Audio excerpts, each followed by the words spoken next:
পকোড়াগুলো উল্টে পাল্টে লাল লাল করে ভেজে নেব। নমস্কার বন্ধুরা, আমার চ্যানেলে তোমাদের সকলকে স্বাগত। আজকে আমি রান্না করব ফুলকপি আলুর মুচমুচে পকোড়া। পকোড়ার জন্য ফুলকপিগুলোকে ছোট ছোট করে কেটে নিয়েছি।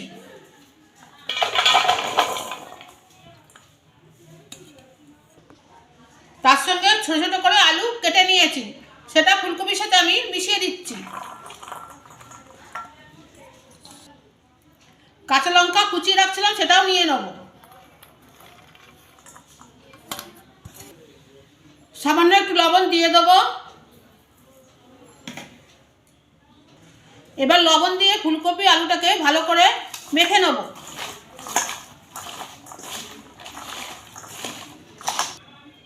লবণ দিয়ে ফুলকপি আলু মাখা হয়ে গেছে। এবার বেসন দিয়ে আর একটু ভালো করে আমি মেখে নেব।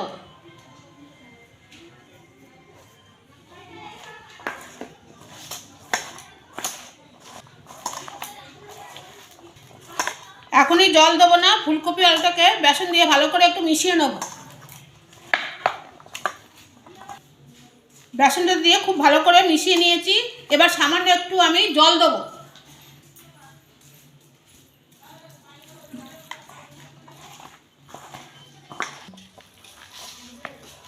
খুব সামান্য একটু জল দিয়ে ফুলকপি আলুটাকে মেখে নিয়েছি। এইভাবে অল্প জল দিয়ে মাখলে ফুলকপি আলুর পকোড়াগুলো খুব মুচমুচে হয়। এর মধ্যে আমি কালো জিরা আর একটু পোস্ত আমি দিয়ে দেবো। দিয়ে আমি ভালো করে মেখে নেব। মুচমুচে পকোড়াতে কালো জিরা আর পোস্ত দিলে খেতে খুব ভালো লাগবে। একটু কালো জিরা পোস্ত দিয়ে খেলে অম্বলটা হয় না। ভালো করে মাখা হয়ে গেছে। এবার পকোড়াগুলো ভেজে নেব। কড়াইতে রাইস ব্র্যান্ড তেল দিয়ে খুব ভালো করে আমি গরম করে নিয়েছি। এবার পকোড়াগুলো ভেজে নেব।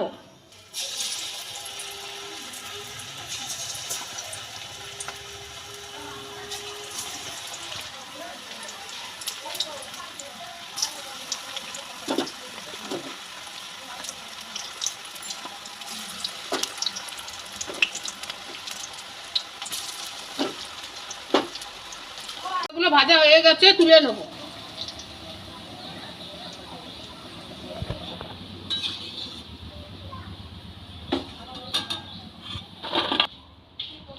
এইভাবেই সব পকোড়াগুলো আমি ভেজে নেব।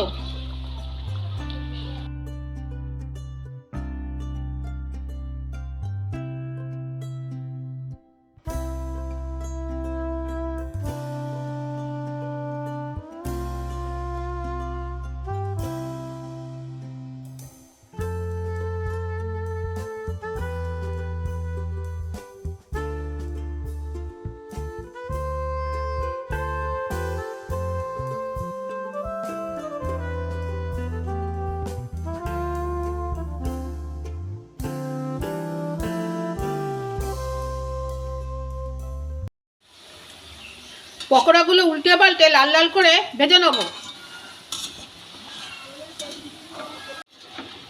সব পকোড়াগুলো ভাজা হয়ে গেছে। এবার আমি তুলে নেব।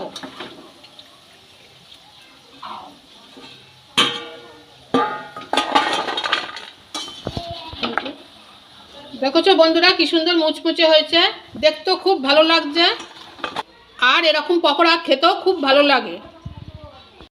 ফুলকপির আলুর পকোড়া গরম ভাত দিয়ে আর তার সাথে যদি ভেজ ডাল হয়, খাওয়াটা খুব ভালো হয়, মন্দ হয় না। আর গরম গরম চা কফির সাথেও এরকম মুচমুচে পকোড়া খেতে খুব ভালো লাগবে। তোমরাও এইভাবে বাড়িতে তৈরি করে খাবে, দেখবে খুব ভালো লাগে। ফুলকপি আলুর মুচমুচে পকোড়া খেতে খুব ভালো লাগে।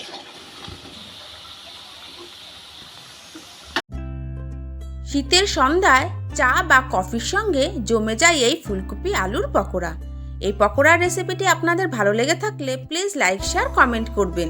যদি আমার চ্যানেলে নতুন হয়ে থাকেন অবশ্যই চ্যানেলটিকে সাবস্ক্রাইব করে পাশে থাকা বেল আইকনটি প্রেস করে দেবেন।